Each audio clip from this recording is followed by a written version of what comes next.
नमस्कार, DNP India देख रहे हैं आप। साथ हूं मैं आपके राहुल चौधरी।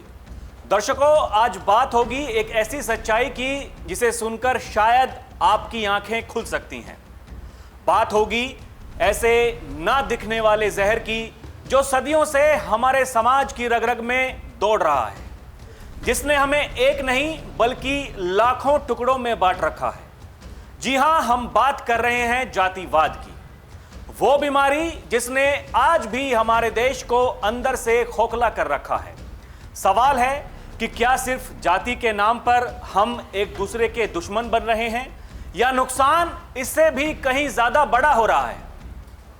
पिछले कुछ दिनों में भारत के दो सबसे बड़े राज्यों उत्तर प्रदेश और बिहार से ऐसी खबरें आईं जिन्होंने हमारी सोच पर सीधा हमला किया।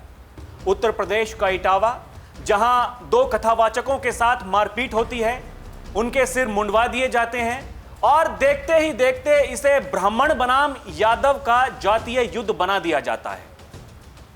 क्या ऐसी घटना इतनी तेजी से आग पकड़ सकती थी? क्या हम इतने कच्चे हैं कि कोई भी चिंगारी हमारे समाज को जला दे? यह सब इसलिए हुआ क्योंकि इसमें सियासत हावी थी और फिर इसी आग की लपटें बिहार तक भी पहुंचती हैं। मोतिहारी के एक गांव में चौंकाने वाले बोर्ड लगाए गए। ब्राह्मणों का इस गांव में पूजा पाठ करना मना है। सोचिए, एक घटना का रिएक्शन दूसरे राज्य में बहिष्कार के रूप में होता है। यह सिर्फ एक घटना नहीं, यह उस अंधेरे की आहट है जो हमें निगलने को तैयार है। चाहे वो रामपुर में दलितों के साथ कथित मारपीट हो या प्रयागराज में एक नाबालिग दलित लड़की के जबरन धर्मांतरण का प्रयास।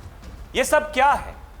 क्या यह सिर्फ कुछ घटनाएं हैं या किसी गहरे षड्यंत्र का हिस्सा है जो हमें तोड़ने की कोशिश कर रहा है? लेकिन यह तो सिर्फ वो है जो हमें दिखाई दे रहा है। इसका असल नुकसान बहुत गहरा है और यह हमारी आत्मा को, हमारे देश की बुनियाद को खा रहा है।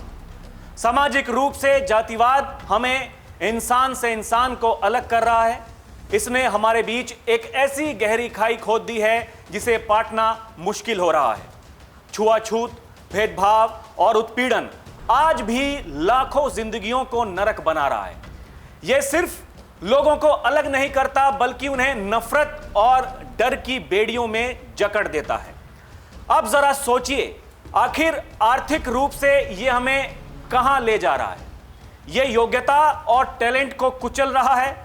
जब कोई व्यक्ति सिर्फ अपनी जाति की वजह से मौका खो देता है तो क्या यह सिर्फ उस व्यक्ति का नुकसान है या फिर पूरे देश का? हम अपनी सबसे बड़ी ताकत मानव संसाधन को बर्बाद कर रहे हैं। यह गरीबी और असमानता का वो दलदल है जिसमें हमारा विकास डूबता जा रहा है। राजनीतिक रूप से जातिवाद एक कैंसर बन चुका है। राजनेता हमें जाति के नाम पर बांटकर सिर्फ अपनी कुर्सी बचाते हैं। देश का हित, जनता की भलाई सब साइड में। अब आप सोचिए, क्या हमें ऐसे नेता चाहिए जो हमें जोड़ें या फिर हमें तोड़ें? क्या यही लोकतंत्र है? क्या यह जातिवाद का खेल है? और सोचिए, जो लोग इस भेदभाव का शिकार होते हैं उनकी मानसिक हालत क्या होती होगी?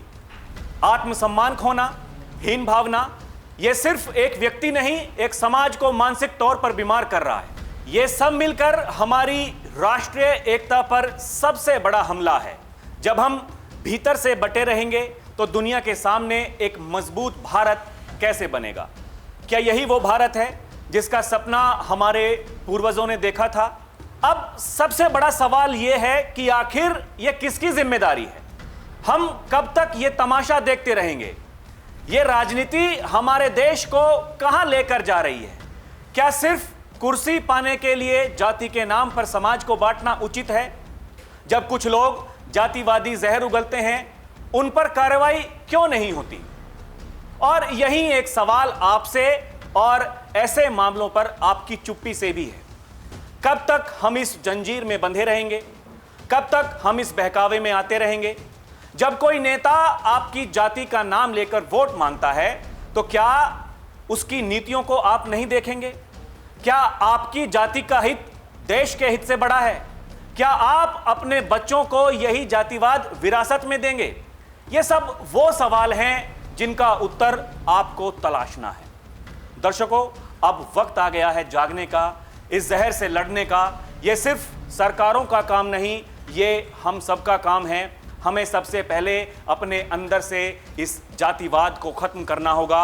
हमें यह तय करना होगा कि हमारी पहचान हमारी जाति नहीं, बल्कि हमारा हुनर, हमारी इंसानियत और हमारा भारतीय होना है। जब कोई आपको जाति के नाम पर बांटने की कोशिश करे तो सवाल आपको ही करना होगा, आवाज आपको ही उठानी पड़ेगी। ऐसे लोगों का बहिष्कार करना होगा जो हमारे बांटने और तोड़ने की मंशा रखते हैं।